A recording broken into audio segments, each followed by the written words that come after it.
thank you very much for being with us. And just first of all, the march you're threatening now if no new elections are announced. What do you hope to achieve? Well, Mark, what every Democrat hopes to achieve from a peaceful protest. What I hope to achieve is to show the whole of the country that the people of this country want one thing: elections. They do not want a foreign-imposed government where members of our party were bought by $1 million each, who was offered to them to switch sides, and then the government was removed. And so therefore we feel that rather than someone else imposing a government on our country, let the people of this country decide whoever they want to lead them. But you were toppled, you say, by a Western conspiracy. You called it, I think, US-backed regime change. I mean, it's quite a claim. What evidence do you have? What do you base that claim on? Well, as the Prime Minister, I get a cipher. Cipher is a secret message sent by your ambassadors. They are sent to the Foreign Office.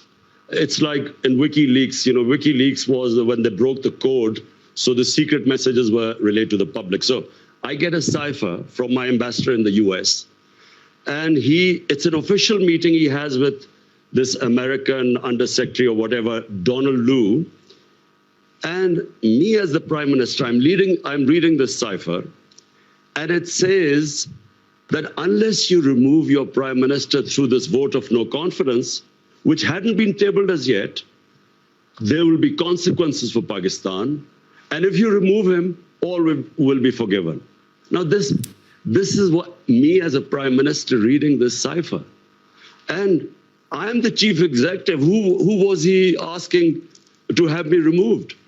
So the next day, after this meeting, official meeting with note takers, with minutes between our ambassador in Washington and this American official, Donald Lu, next day, the no confidence motion is tabled in our National Assembly. And then members of our party, which I told you were offered these huge sums to switch sides, they start leaving our party. Our allies leave our party. And just to remind you that at this time, in the last 2 years, Pakistan's growth rate was 5.6% last year. This time was 6%. It is one of the highest growth rates in Pakistan's history. Right. Our industry was booming, exports record, remittances record, tax collection record. We coped with the coronavirus. We are considered one of the 5 top countries which saved the people and our economy and our poor people from the virus. So there was no reason for the government suddenly to be removed, because since we've been removed, by the way, the economy has gone in a tailspin. The US completely deny this, and you say that the US wanted you out because of your foreign policy, which was increasingly anti-Western and clearly favouring China and Russia. Do you regret the ties with Russia, specifically given what's happened in Ukraine? Mark, in that cipher, Donald Lu is asking our ambassador that the Prime Minister, Imran Khan, was solely responsible for his decision to tour Russia. Now, the ambassador kept trying to explain to him that this was a tour which was planned long way back, long way before Ukraine. Secondly, all stakeholders, the Foreign Office, the military establishment, we were all on one page because the military wanted hardware. We wanted to buy gas because we got depleting gas reserves. We wanted to, and this was 6 years ago, this contract was being negotiated.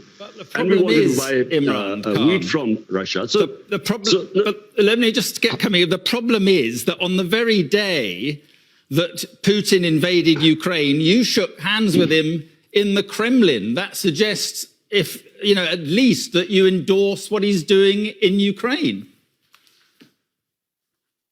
Mark, how the hell was I supposed to know the day I landed in Moscow, Putin was going to go into Ukraine. But you didn't need to go ahead with the meeting. Even then, from my statement as Moscow was, I have never believed in military solutions. So never did I endorse that.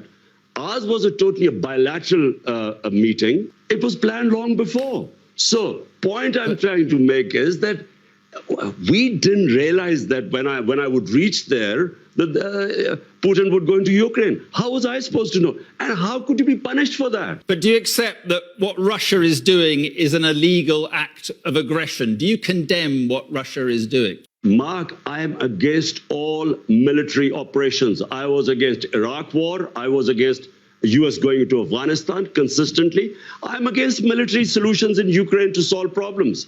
But point I'm trying to make is that to hold me responsible, and in this cipher, it was only me being held responsible, while our ambassador was telling us that this was a long before the tour was planned. The purpose of going there were bilateral things we had nothing to do with. But even so, the problem is that the ties you have with Russia and China suggest that you went ahead with that meeting, that human rights are secondary to trade for you. Russia is waging a war on its neighbor, killing civilians. China has a terrible record on human rights, repressing the Uyghurs and other minorities. Mark, I was elected by 220 million people of Pakistan to serve them. My number one priority is there are 50 million Pakistanis below the poverty line. I was not elected for them to correct all the wrongs that are going on in the world. My responsibility was my country.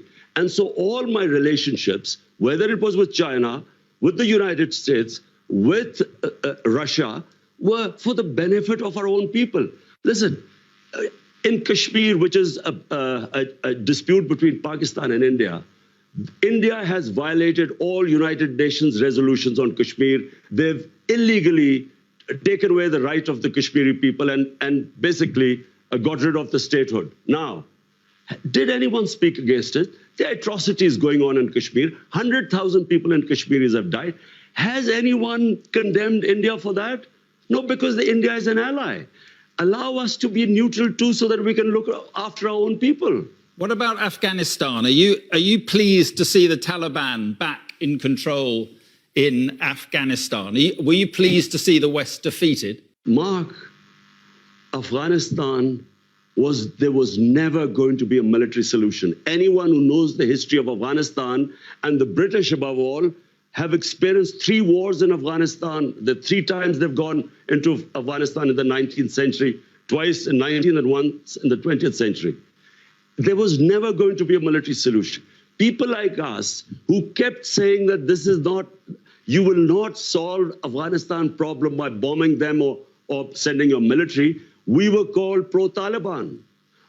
People like us were always talking about how would there be people in Afghanistan? For 40 years, they've been suffering. Mark, this is not a football match, whether you're on one side or the other. When there are problems there, the country that suffers most is Pakistan. Because we already have 3.5 billion Afghan refugees there. But you said the chains of slavery had been broken in the country. When the Americans left and the British, what did you mean by that? That was deliberate. It was deliberately distorted. I was speaking in Urdu. I was talking about getting rid of mental slavery. We still have the colonial education system with elite is taught in English medium. We had first time in our history had one syllabus for everyone. And I said that mental slavery is far worse than physical slavery. In that context, I refer to Afghanistan, where physical, they're fighting for their freedom. What about the slavery of women? Are you concerned that they seem to be going back on their commitment to allow girls back to school, and they're now insisting women cover their faces? Are you worried at all about what is happening there? Mark, I am not responsible or a spokesman for the Taliban. If there was any other solution, after 20 years of war, well, There should have been. You should have found some solution. But Pakistan has supported the Taliban. How? Who says this? By harboring Taliban fighters inside Pakistan. Do you know something, Mark? There is so much propaganda and ignorance about this whole Pakistan-Afghanistan situation. Pakistan lost 80,000 people. No country which supported the US in the war on terror gives as many sacrifices as we did. The only reason we lost 80,000 people was because we joined the US war on terror. Because the US was trying to find a military solution in Afghanistan where none existed, we were blamed. A country that gives sacrifices, we were blamed for the lack of success in Afghanistan. What is happening in Afghanistan has nothing to do with us. The fact is that a war in Afghanistan meant 5 million refugees at the beginning in the 80s. We have 3.5 million refugees. We had what were the Pakistan Taliban who were fighting against our state. We still have terrorism as a result of participating in the US war. For Pakistan to be blamed, there are 3.5 million refugees. Mark, how do you stop? How do we know who would go across and be with the Taliban? How? Right. So Pakistan fenced, first time we fenced our border. There was open border before. So now 3.5 years, we have fenced the border. But please do not blame Pakistan. Pakistan is the collateral damage of Afghanistan. Okay. Just finally, on the elections you want, do you think that people power, you're talking about 2 million people, do you honestly think that people power can take you back to power? I'm not showing the 2 million people coming out in Islamabad so I would get back into power. All we are saying is that there are two problems. One is that this is an imposed government through a regime change by Washington. Number two, they're criminals. 60% of the cabinet is on bail. The prime minister and the chief minister were about to be sentenced when they were made the chief minister and prime minister. It's an insult to this country. All we are doing is peaceful protest. Okay. We feel, let the people of Pakistan decide who they want to elect. Let's not have an imposed government from outside. Okay. Well, as I say, the Americans deny that. But listen, Imran Khan, thank you very much for being with us this evening. Thank you. Thank you, Mark.